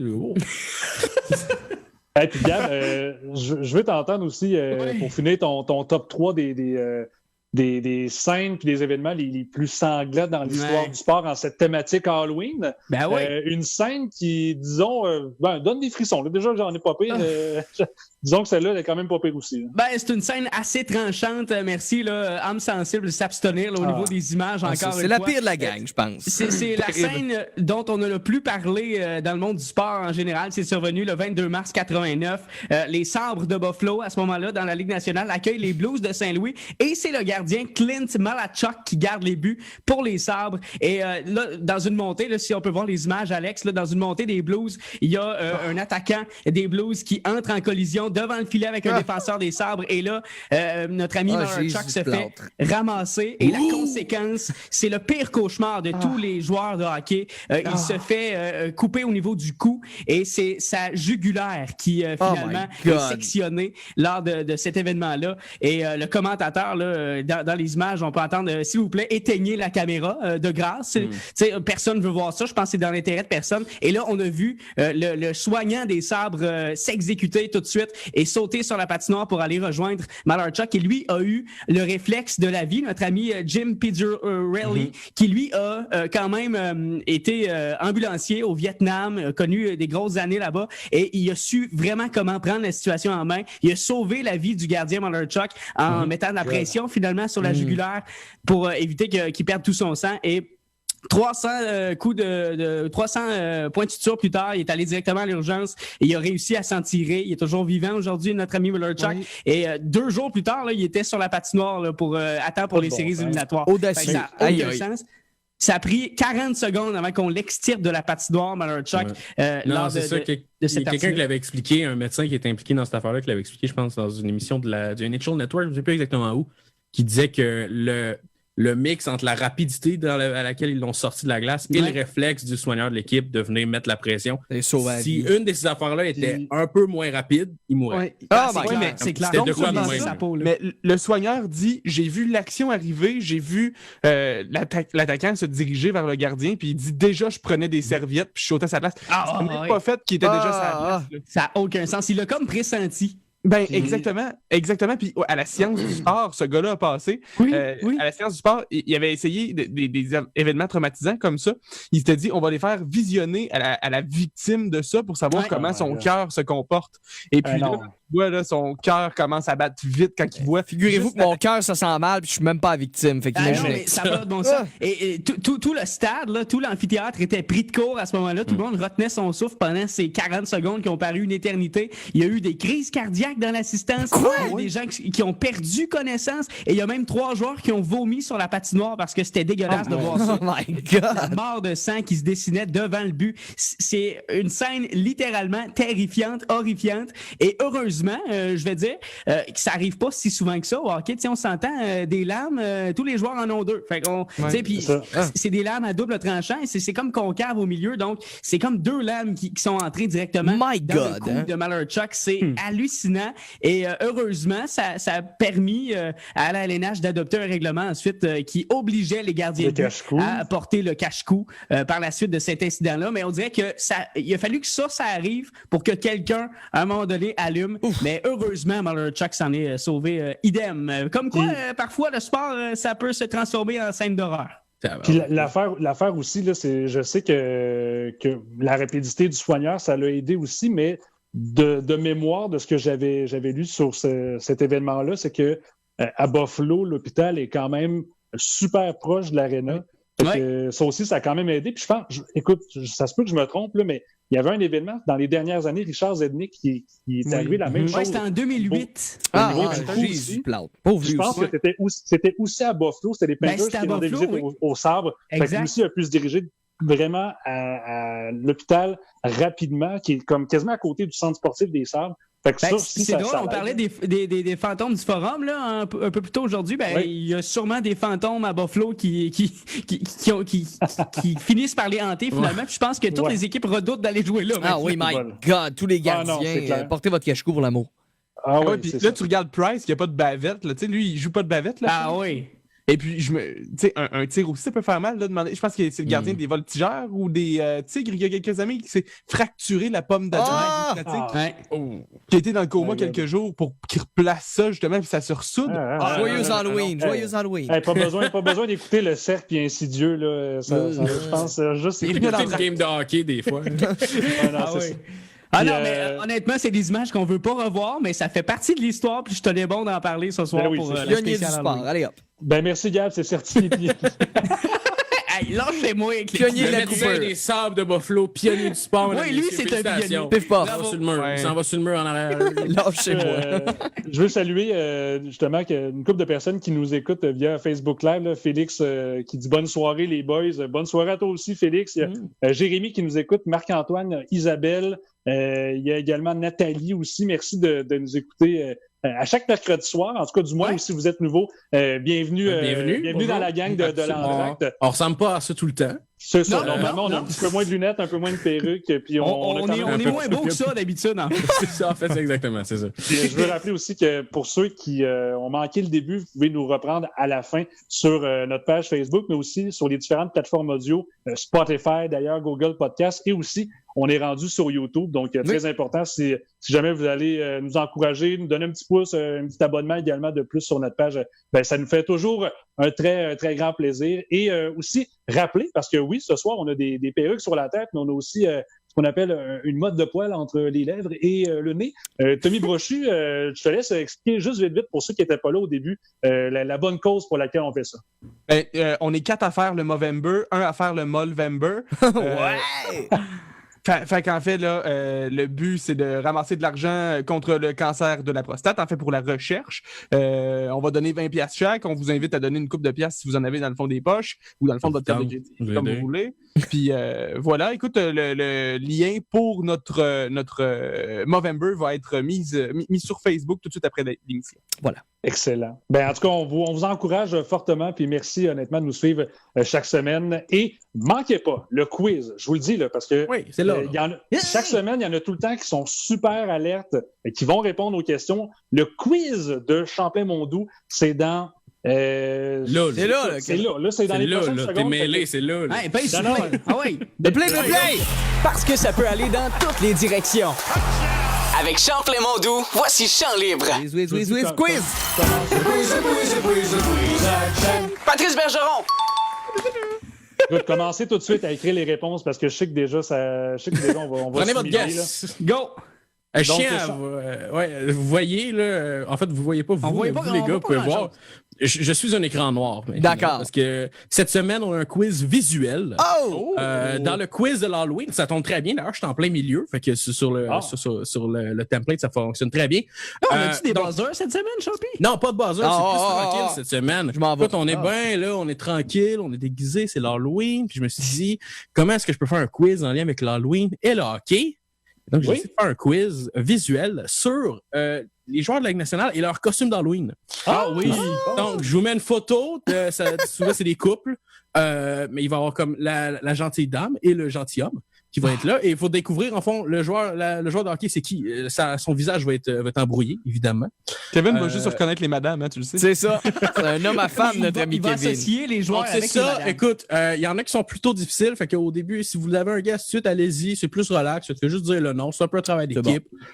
Puis je vais donner des indices si jamais vous êtes vraiment pas capable de le trouver. On y va avec la première photo. C'est un couple en premier. On voit tout de suite ce joli couple ici, qu'on les voit en petite ballerine. Il est tout petit. OK, ça va être difficile. La qualité de photo, ça doit être des années 90. C'est 2019, en fait. Considérant le bronzage de notre copine ici, lequel est le joueur de hockey? Et celui à droite, évidemment. Il a l'air petit. Alors, j'irais avec Brendan Gallagher, genre. OK. Moi, Brendan Gallagher, il a les meilleures jambes, disons. Qui sort avec une jolie demoiselle comme celle qu'on voit? Un défenseur. Toute la gang. Un défenseur qui a joué... non, c'est pas Victor Mété. C'est pas juste des joueurs du Canadien. Je sais pas si j'avais dit que c'était des joueurs du Canadien. Il y a quelques joueurs du Canadien. C'est ça. Il a fait partie d'une grosse transaction il y a peut-être 1 an et demi. Sam Girard? Non, c'est pas Samuel Girard, non. C'est un Suédois. Mon Dieu. Eric Carlson. Oui, c'est Eric Carlson. Bravo, oh my God! Mon Dieu. C'est atroce. Genre en Black Swan. Ouais, c'est ça. Dans le fond, les personnages de, si je me souviens bien, c'est Mila Kunis et Natalie Portman. Salut Nathalie Portman, le passé d'ailleurs qui nous écoute. Elle m'a texté tantôt, elle dit hey, là, c'est une photo de mon costume. J'ai dit d'accord. On passe au prochain costume. OK. Oh mon Dieu, je l'adore. La saucisse! Le joli hot dog qu'on voit ici, ça faisait partie d'un tweet. Ça fait déjà partie d'un indice parce que ce joueur-là est très actif sur Twitter. Ce joueur a de longs bras, hein? Oh, il a de longs bras. Gabriel, t'as-tu un guess? Ben là, j'irais, mon Dieu, avec... t'as un peu, là... Evander Kane. Hein? Piqué Souban.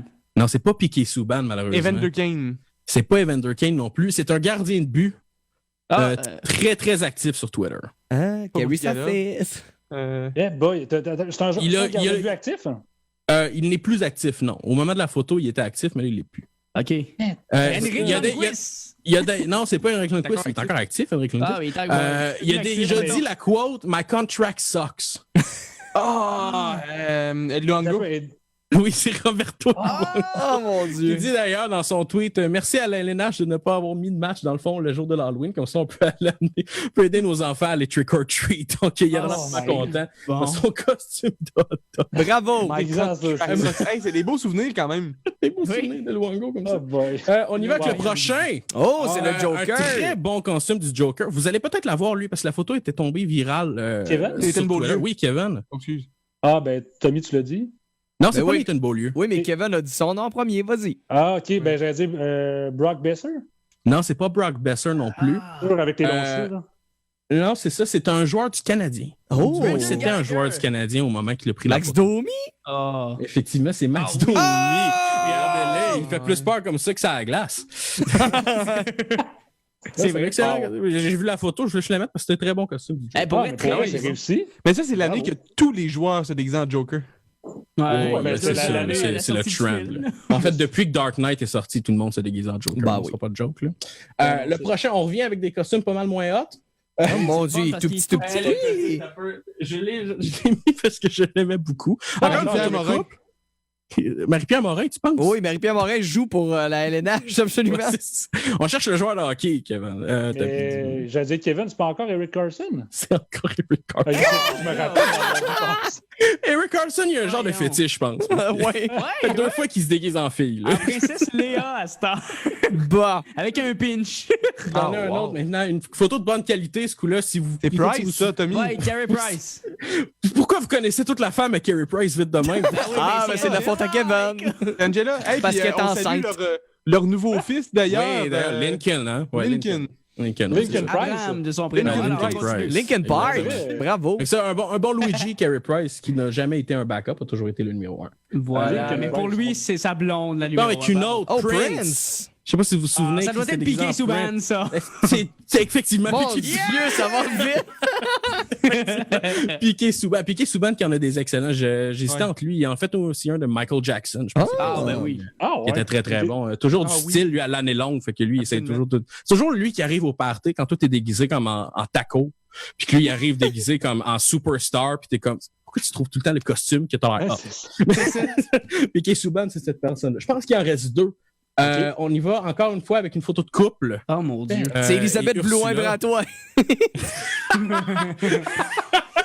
Ah, ouais, elle Non, me c'est semble pas Elisabeth Blouin-Bratois. Donc, on cherche encore un joueur qui s'est déguisé en Ursula avec la petite sirène. Ah, c'est-tu encore, Un indice, s'il vous plaît, Champi? C'est le même tantôt. Elle a d'après les cheveux, je dirais pas Eric Carson. Eric Carson! Tu me niaises! Voyons! J'ai reconnu sa blonde. avec les cheveux, je me disais, c'est sûr, ça doit être le chanteur de Smash Mouth. Là. Qui jouait pour le Canadien, évidemment. À toutes les années, Eric Carlson s'est déguisé de quoi en fille? Je sais pas pourquoi. Hey, pour vrai, là, ce gars-là est meilleur dans les costumes qu'à la défense. Oui. Écoute, d'après moi, il fait moins de revirements, effectivement. Oui, on finit. J'en ai un dernier. Je pense que c'est le dernier du mois. Eric Carlson! C'est un costume. Il est subtil. C'est vraiment juste un nez de clown. Ah, mon Dieu. Kevin? C'est Guy la Liberté. Elias Peterson? C'est pas Elias Peterson, non. Il joue dans l'Ouest, par exemple. Oui, il joue dans l'Ouest. Dans l'Ouest? C'est de voir. Il n'y a pas beaucoup de cheveux. C'est pas Dustin Bufflin, c'est sûr. Non, c'est pas Dustin Bufflin. non. C'est pas Corey Perry. Oui, parce que Corey Perry, c'est un clown. Pas très gentil, pas sympathique, qui est vendu pour le batteur. Mais pas de violence, alors qui est vendu pour se défoule encore sur Corey Perry. Vous avez remarqué que j'ai violemment photoshopé cette photo parce que il n'existait pas de photo de costume avec Corey Perry, fait que j'ai rajouté un nez de clown parce que c'est un clown, Corey Perry. Voilà, bravo! C'est la fin, félicitations. Je comptais pas les points, mais félicitations à tous les gagnants. Ça nous a donné des idées en fait pour l'Halloween. C'est ce que j'espère. J'espère que j'ai inspiré une couple de gars à se déguiser en Ursula. On parlait de sport sanglant, là. On parle de sport sanglant, là. Tout le monde Corey Perry. Pour vrai, écoute, t'as la suite des idées. Bravo! Moi, tu sais, dans le fond, Gabriel Jasmin visait de vous traumatiser avec des images comme sanglantes, des trucs comme ça. Tu peux traumatiser avec Eric Carlson. Avec les jambes d'Eric Carlson. Donc, ça fait plaisir de vous mettre ces images-là pour l'Halloween. Merci Champlain pour ce fameux quiz spécial Halloween. Ah là, t'as peu juste la mettre parce que j'ai oublié de la mettre tantôt. Voilà. Salut! Oh, le thème du quiz! C'est moi qui l'ai composé au complet, en fait, cette chanson. Ah, mais les feuds, c'est toi, ça! Hey, ça fait ton travail encore. En 97, j'ai fait ça. Ouais, solide. L'année de ta naissance, c'est ça? Oh, ouais, j'avais comme 6-7 mois, là. Écoute, gros dossier. Merci, Champlain, pour ces fameux déguisements-là. Manquez pas aussi le coin du brochet dans les prochaines minutes. Tommy va nous parler d'un sport où il fait fret. C'est pour ça qu'il s'est mis cette tuque, alias moumoute de poil sur la tête ce soir. Il m'a créé un fret, les gars. Ouais, c'est bon. sport Mais ça, coquin. c'est dans tes habitudes. Mais pour l'instant, c'est le meilleur du pire du sport. Avec Alex Harvey. Oui. Avec Alex Harvey, le meilleur du pire du sport. Alex Harvey, Alex Harvey, tu veux nous parler ce soir de phénomènes paranormaux? Absolument. Et comme dirait Martin McGuire, carrément assommé, j'espère que tu ne parleras pas du deuxième Max Pacioretty, celui qui est resté tempé sur la bande. Le fantôme de Max Pacioretty. Non, heureusement, Max est toujours en vie, mais moi, je vais vous parler beaucoup de gens morts ce soir. Entre autres, avec le premier fantôme, j'en ai 5 pour vous. Si on n'a pas le temps de passer à travers les 5, c'est pas plus grave que ça. Là, je vais vous présenter votre ami Eddie Plank actuellement. Eddie Plank qui a joué dans MLB et qui a terminé sa carrière en 1917, a fait 300 games comme premier lanceur, également a fait 326 victoires, 194 défaites, vraiment un bon joueur, est décédé en 1926, malgré que sa carrière est terminée en 1917. Semblerait que il voulait encore jouer, le petit coquin. Alors, dans la maison où est-ce qu'il est décédé, en 1996, le propriétaire de la maison s'est comme rendu compte que Mané entendait une balle rebondir. Et oui, mesdames, messieurs, il recevait et il frappait des shots de baseball, le fantôme d'Eddie Plank, dans la maison, sur le terrain. Et ça n'arrêtait pas, semblerait. Il l'a vu de ses yeux vus et ça n'a pas arrêté. Et semblerait qu'à ce jour encore, des fois, il se pointe puis bingo, bingo. C'est comme Angels in the Outfield. Avec, oui, c'est quel bon Kevin film. Bacon ou quelque chose. Absolument, absolument. C'est littéralement l'histoire d'Angels in the Outfield. All right, next. OK, il y en a plein. Puis probablement que ça va te faire penser à Kevin Bacon à plusieurs reprises. Je vous présente ce que vous connaissez peut-être, le temple de la renommée du hockey. C'est à Toronto. On a déménagé dans l'emplacement actuel que vous voyez à l'écran en 1993. Et depuis le déménagement, il y a un fantôme. Est-ce que c'est un joueur de hockey? Est-ce que c'est un DG? Non, c'est une ancienne caissière de la BMO qui était là, parce que c'est une ancienne banque de Montréal. Elle s'appelle Dorothy. Pourquoi on sait son nom? Aucune idée. Est-ce que je veux le savoir? Je ne crois pas. Elle est là, honnêtement, depuis la construction du building. Il semblerait que le fantôme se pointait tranquillement pas vite, mais depuis que c'est le temple de la renommée du hockey, était là. Histoire tragique quand même de Dorothy qui s'est pointée au travail en 1953. Était joviale. C'était vraiment le sourire du travail. Puis à un moment donné, est arrivé, zabéribérou, pow, elle s'est tiré une balle. Ce fut la fin. Ce fut la fin. Et il semblerait qu'elle est restée là, puis qu'elle n'a pas bougé depuis ce temps-là. Voilà, on salue Kevin qui est tout à fait. Peux-tu nous refaire une imitation de la scène, s'il vous plaît? Pauvre Dorothy. C'est ça qui est arrivé quand même. Je ne m'attendais pas à ça, mais elle se promène, on dit, entre le bâton en or de Wayne Gretzky et les pattes de Martin Brodeur. Absolument. S'il y en a qui ressentent de la détresse psychologique, il y a Je vis, il y a Jeunesse, j'écoute. Bien joué. Bien joué. À la place de vous. À place, c'est ça, dans une BMO. Ne faites pas pour l'amour. On s'en va dans le monde de la lutte, les amis. Ça se passe avec notre ami. C'est très regrettable comme incident. Là. Vous voyez ici, à votre gauche, Owen Hart.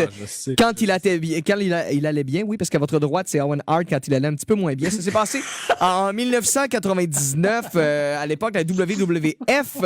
Il est rentré par le plafond, notre ami Owen Hart, sauf que malheureusement... Pourquoi tu ris? Il est mort, man! Il est mort pendant... Mais quelle idée de rentrer par le plafond! Mais oui, mais ça va bien quand t'as un harnais qui a du bon sens. Son harnais n'a pas été approuvé ni par la Ligue, ni par personne. Malheureusement, le harnais a fendu. S'est écrasé et décédé. Et vous voyez là, dans l'image que je vous ai montrée, il y a comme un jumpsuit bleu. Mais il semblerait qu'on voit son fantôme depuis ce temps-là au Kemper Arena à Kansas. Tranquillement, pas vite, de temps en temps, il marche dans les couloirs.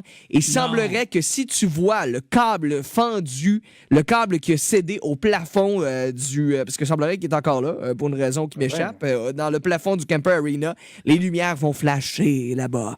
Alors c'est un phénomène qui demeure paranormal. Est-ce qu'on le voit, genre, se promener, mais avec son kit et huilé, genre? Ah, mais huilé, je sais pas, mais avec son kit, absolument. Ils l'ont dit. On le voit en jumpsuit bleu se promener. Oui. Pour vrai, tu veux pas c'était te coincer commun avec ça quand toute même. l'éternité? Non, ça, mais de sauter d'en haut du stage, dans le fond. C'était commun, ça, dans la lutte, avoir ça, puis il est décédé, puis là, plus droit à tout. Ben non, mais je comprends. C'est normal. Quelle idée Quel de adon, chenoute. hein? Hey, ça s'est passé le toit d'un stade? Ben oui, ça s'est passé live à la télévision également. Le seul tape qui reste de ça, c'est les descripteurs mexicains, puis ils ont l'air en pleine panique, mais j'ai rien compris, malheureusement. J'imagine qu'ils sont en panique. Ben là, je comprends. Christy. OK. Alors, je vous présente en avant-dernière position le Frontier Field de Rochester. Je sais pas s'il y a des positions, mais les voici, les voilà. 5 des morts! Je pensais que c'était le stade Julien Morin à Quaticook. Ben non, ce n'est pas ça. Il a été construit à la fin des années 90, début 2000, ce stade-là, sauf que, bon an, mal an, avant qu'on le construise, on s'est aperçu que Yupala, il y avait des ossements humains en grande quantité sur le terrain. Qu'est-ce qu'on a fait? On a essuyé ça du revers de la main, on a construit le stade quand même, et c'est très rapidement vous dire qu'un party de fantômes, là. Il semblerait qu'on en voit partout, que des ossements humains partout, que ce stade-là est hanté à gauche, à droite et au centre, comme dans le film avec Kevin Bacon, mon bien cher. Absolument. Moi, je vais dire à toutes les fois, t'en dis comme dans le film avec Kevin Bacon. Alex, moi, ta mouche montée, Champi? Ah, bouge. C'est la mouche vivante. Alors, Alex, à première position, là, l'événement. La plus mort des morts. La plus mort des morts. Qu'est-ce qui s'est passé? Je vais vous montrer une photo. Et oui, mes amis, c'est une chèvre. Non! Ce n'est pas... oui, mes amis, comme si on allait comprendre. Hey, je la reconnais, celle qui était dans le sport de l'autre jour avec la chèvre décapitée. Ben non! Elle n'est pas décédée, cette chèvre-là. Et d'ailleurs, c'est un gag qu'on a amené cette chèvre-là parce que l'original date de 1945 au Wrigley Field. C'est plus ça, ça va être un fantôme comme un mauvais sort qui a été lancé envers les Cubs. C'est le propriétaire de la taverne Billy Goat qui est arrivé à un moment donné avec sa chèvre parce que c'était la mascotte de sa taverne et que la chèvre sentait la marde, là, littéralement. Semblerait là que... Chantait la chèvre, mais semblerait que c'était un niveau où est-ce qu'on a expulsé la chèvre et le maître. Et le maître a dit, ma chèvre est comme spéciale et plus jamais vous allez gagner une série mondiale de votre vie, les Cubs. Bingo, bango. À partir de ce moment-là, plus jamais les Cubs ont fait les séries mondiales. Jusqu'en 2016. Jusqu'en 2016. Mais l'histoire se présente mieux quand on dit plus jamais. Alors plus voilà. Jamais jusqu'en 2016. Alors je finis sur une chèvre, le meilleur du pire du sport cette semaine. Morale de cette histoire, ne vous attachez pas au plafond de stade pour l'amour. Non. Puis allez voir Angels of the Outfield, c'est vraiment. Allez voir le film avec Kevin Bacon. Il y avait de la suite dans vos idées, hein, Gab? C'est les plus blessés, toi, c'est les plus morts. Moi, c'est quoi? On est rendu décapité. Alors, on est rendu au coin du brochet. Merci beaucoup, Alex. Merci. Avec Tommy Brochu, voici le coin du brochet. Le coin du brochet! Juste, je veux le mentionner, je trouve ça important, là, tous ceux et celles qui sont sur l'audio, sur Spotify, Google Podcast ou toutes les autres plateformes, je pense que ça vaut vraiment la peine là, pour ces segments-là. Allez voir sur notre Facebook le live qu'on a fait parce qu'on voit vraiment tous ces personnages-là aussi, tout ce qui est arrivé. Et vous ne voulez pas manquer le prochain sport que Tommy veut nous partager ce soir. Tu nous as juste donné comme indice un sport où il fait fret ou un sport fret. Honnêtement, vas-y. Moi, je viens de voir la mouche à Champlain-Mondou qui est remontée quasiment au relais. Ça me fait rire. Elle est hantée, ça je te dis. C'est la mouche hantée de Yasperi Kotkaniemi. Kotkaniemi qui se promène dans le visage. Vas-y, Tony. Hey, ça vous dit quelque chose, là? Yuki Kazen. J'ai joué la semaine passée. À tes souhaits, Tommy. Ça se peut que tu aies déjà joué dans ta vie parce que, en gros, c'est ni plus ni moins qu'une bataille de boules de neige.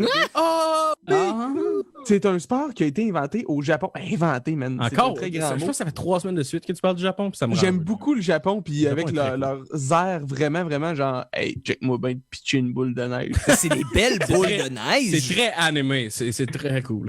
Ils ont des casques, là. C'est des c'est hot, là. Il y a la grip, là. Wow. On dirait une compétition olympique, genre. Leur visière, ils l'ont pas mis du bon bord, ils l'ont mis proche des yeux parce qu'ils avaient proche de la bouche. Fait que ça serait pas correct aujourd'hui comme visière. Non, c'est pas un couvre-visage recommandé, mettons. Non, effectivement. Hey, c'est un sport au Japon, les gars, que y a un championnat national de ça. Dans le fond, c'est que t'as des boules de neige et des blocs de glace. Fait que le but, c'est du 7 contre 7. T'as 3 attaquants, 3 défenseurs puis 4 attaquants. Le but, c'est d'aller chercher le drapeau de l'autre bord sans te faire toucher par une boule de neige. Hey, c'est malade, pour vrai. Wow. Je veux jouer à ça. C'est fou. Ben, vous riez. On a déjà joué à ça. Ouais, mais jeune, mais pas encadré, maintenant. Mais regardez les belles boules rondes, les boys. C'est des belles boules. Ils sont faites à l'avance, là. Ouais, il y a des fabriques à boules, c'est sûr. Ne parle plus jamais de belles boules rondes dans ce podcast. Maintenant. On les salue. Tout ce qu'il y a de boules rondes. Ça fait une demi-heure qu'on parle de gens morts, mais les boules rondes. Les boules rondes, c'est non. Trop. Alex, pas ton emploi, t'as dit boules rondes. Ah, Salut, là. Fait que, bon, c'est du 7 contre 7.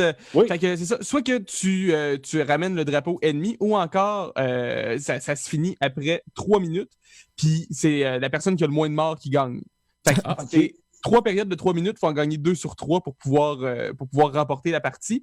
Il y a une compétition qui est quand même internationale de ça. Il y a 1000 équipes qui se battent pour le championnat national. Puis ils en prennent 125 parmi ces 1000-là. Et le champion du monde a 5 ans et demi. Mais Tom, je veux savoir, là, tu parles justement le plus de personnes éliminées. Est-ce que quand tu lances la boule de neige, exemple, que tu pognes le gars, je sais pas moi, sur le chest ou dans le visage, y a-tu comme un pointage ou c'est vraiment équivalent, peu importe où ce que tu atteins la cible, c'est une personne qui est éliminée? De ce que je comprends, peu importe où tu l'atteins, il est out. Bon, fait que salut, à la prochaine, bye bye. Puis, Bye, bye, bye, bye, bye, bye, bye, bye, bye, bye, bye. Fait que c'est ça, 1, 2, 3. Puis là, genre, v'là une couple d'années, en 2014, le Québec, il regarde ça et se dit, mais ça me serait bon dans ce sport-là. Fait que, alors que la mouche de Champlain a complètement changé de côté. J'ai une question, je lève la main parce que j'ai une question. My God, je m'en rends pas compte qu'elle change de Moi bord. non plus, pour vrai. À quel point est-ce que c'est illégal de mettre de la glace dans ta boule? Oh my C'est une God! bonne question, parce que je remarquais que leur protège face n'est pas complet, c'est pas une visière complète. Fait que tu reçois ça dans les dents, ça doit être le fun, mais ça doit pas être légal, mais il n'y a pas de règlement. Tu sais, j'imagine, on a tous déjà pogné un moton de glace, là, un de nos amis nous a lancé une boule de neige, il y a un moton de glace dedans, c'était pas le fun. J'imagine qu'ils font pas exprès. Ouais, mais si les boules sont préfabriquées d'avance, puis de toute façon, l'idée, c'est pas de blesser l'autre, c'est juste de gagner la game. Ouais, mais il y avait. Ça, c'est une mentalité de perdant, là. Mais... il y avait des sites qui disaient qu'il y avait un nombre max de boules par game. Fait que 90 boules par équipe. Ok, t'as des munitions, genre. Ouais, fait que c'est des choix quand tu lances, c'est stratégique. Ben oui, fait que c'est ça. Tu sais, imagine un pitcher de baseball qui te fait une belle courbe, là, puis qui traverse le. À 180 km/h d'en face à Kevin Dupont. Je fais juste spécifier qu'on a parlé de courbes et de boules dans le même segment. Ouais, mais c'est des boules de neige, fait qu'on est correct. Fait que, bref, en 2014, 30 ans après l'invention de ce sport-là, le Québec dit ouais, peut-être que ça pourrait être le fun de faire ça ici. Fait que c'est le carnaval de Thetford qui cherchait un sport un peu particulier puis qui a dit on organise ça. Depuis, il y a, mettons, juste entre janvier puis mars 2020, alors qu'une pandémie mondiale nous est tombée dessus, il y a Sainte-Croix, Saint-Eustache, Longueuil, Oka, Repentigny, Thetford, Rivière-du-Loup, etc. Manteau-Briand, Matapédia qui ont fait une compétition de ça. Fait que une compétition où encore le sport était en démo. Fait que il y a vraiment là une organisation québécoise de Yuki Gassen. Écoute, la demande est forte. Oui. Ben, pour vrai, honnêtement, c'est le premier sport du coin du Brochet que je me dis, crime, il faut que j'essaye. Ben ouais. On se fait une équipe, pour vrai. C'est combien de monde, les équipes? C'est 7 contre 7. Fait que, on est déjà 5. On se trouve 2 autres personnes, puis on se fait une équipe de Yuki Gassen. Si vous vous écoutez en ce moment puis que vous êtes comme hey, je veux faire partie de l'équipe, là, faites nous écrire. On se fait un écrivez-nous. On va être habillés comme ça pour la game. En mode de distanciation, tout est beau. Mais je regarde le nombre de monde qui nous écoute actuellement, puis on pourrait se fouler l'équipe avec le nombre de monde qui nous écoute. Ben oui, c'est clair. J'aimerais bien ça. Écoute, mais écoutez, les gars, si le jour que mon fémur est réparé à 100%, on se fait une équipe. Moi, je suis sûr et certain. Oui, il y a déjà de la neige ici à Québec. Fait que ben oui, c'est ça. J'ai eu. Demain, je courir dans les rues, puis je vais sniper du monde, puis je vais dire je me pratique. Hey, tu t'es arrêté par le SPVQ, genre. C'est parce que je pratique, man. Hey, je pratique. C'est un sport national. Je suis un athlète. Ça fait vraiment, les perruques, ça fait vraiment un bon bouclier. Là. Je pense que Tom, ta perruque, ça peut vraiment stopper de bonnes balles de neige. Là. C'est clair qu'avec un petit Yofa par-dessus pour faire 100% Jaromir Jagr, t'arrêtes toutes les balles de neige. Un Yofa rentre pas sur ta tête. Un Yofa? Ben oui. Attends un peu, j'en ai un. Ben avec ben de la pression, sûrement. Fait que là, à la place de faire la conclusion, notre animateur, ça va chercher un Yofa. Pendant que Kevin va chercher un Yofa, on nous écoute où, Gap? Écoutez-nous sur Spreaker, Spotify, Google Podcast, Apple Podcast et sur iHeartRadio. L'Entracte podcast sportif. Tiens, voilà, j'ai trouvé mon casque. C'est pas un jour fort. Un DR. Hey, c'est un Dr. Holder. C'est vrai? Ah, mais c'est le style qui compte. Ouais, regarde, c'est le style. Fait que voilà, vous avez écouté. la mouche à Champlain a changé de place. Elle rentre sur le nez. Comment ça se finit, ce podcast? Hey, Kev, t'as vraiment l'air d'un frère Henson avec le casque, pour vrai. Ouais. C'est spécial. OK. Ben, écoute, on salue. Merci, Tommy, de nous avoir partagé ce sport et également merci à la mouche de Champlain de nous avoir entertainés tout au long. Merci à toi, Jean-René, d'avoir animé ça de main de main. Jean-René du sport. Jean-René du sport. Et également merci à le fantôme de Patrick Kane en Gab Jackson. Yes, sir. Fantôme de Patrick Kane. Super Kane et aussi à Ron Harvey.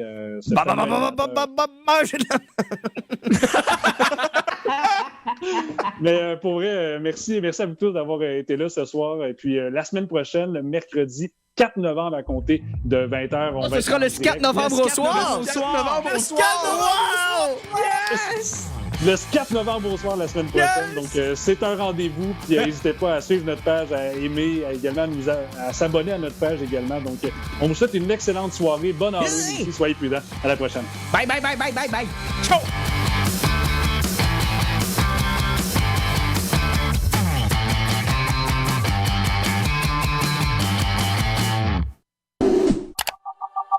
Une production de la boîte de prod.ca.